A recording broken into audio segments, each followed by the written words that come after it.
Oklahoma's only statewide newscast. This is the Oklahoma News Report.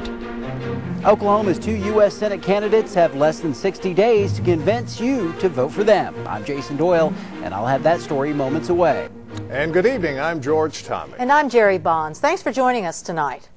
The race for U.S. Senate in Oklahoma pits a veteran politician against a political newcomer. When it started, the political experts dismissed the contest as a cakewalk for Senator Jim Inhofe. But now the race is drawing the attention of internet bloggers, and the polls show challenger Andrew Rice narrowing the gap. OETA's Jason Doyle files this Oklahoma Votes 2008 report. For Senator Jim Inhofe, the campaign commercials began months ago during the summer. Polls at the time gave him a 22-point lead over challenger State Senator Andrew Rice.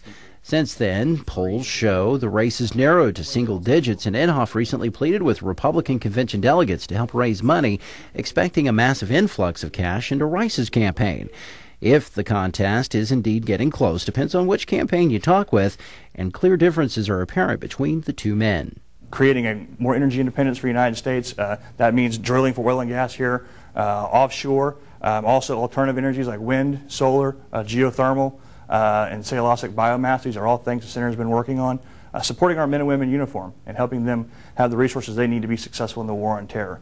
Are you willing to do what's right for the state of Oklahoma, even though your party convention, your state convention when you go home every year may not like it? What are you going to do for the state? Both campaigns know the clock is ticking to win over supporters, and both are hitting the streets to get out their messages. For Inhofe, it's campaign workers. For Rice, it's personal.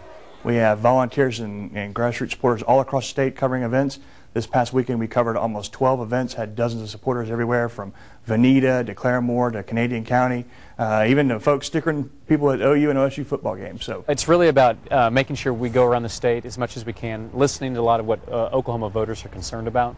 Not just talking about our plans, that's a big part of it, but people want to be heard by their candidates and by their elected officials. Just as there are differences between Republicans and Democrats, there are differing challenges for both candidates this fall. Since the Senate is in session, Senator Inhofe is in Washington, D.C. working. The Senator will be in D.C. for most of September.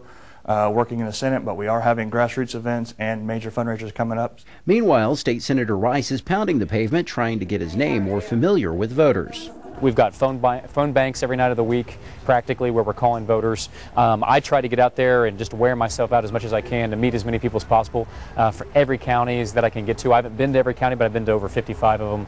Both campaigns have found the internet to be a profitable source of volunteers and possibly new voters. The internet has brought a whole new group of people involved in campaigns. The issues that are coming up this year have brought a whole new group of people involved in campaigns. So we have a lot of folks who've been with the Senator for a long, long time, and new people coming on board. So it's very exciting. What enables us to really be involved a lot with especially younger voters who want to get involved, want to volunteer. They want to promote my campaign through YouTube or through their own social networking sites. And so it's really given us an avenue to find ways for them to take ownership of the campaign. A contest that the pundits were ready to call for the incumbent months ago now has the appearance of being competitive.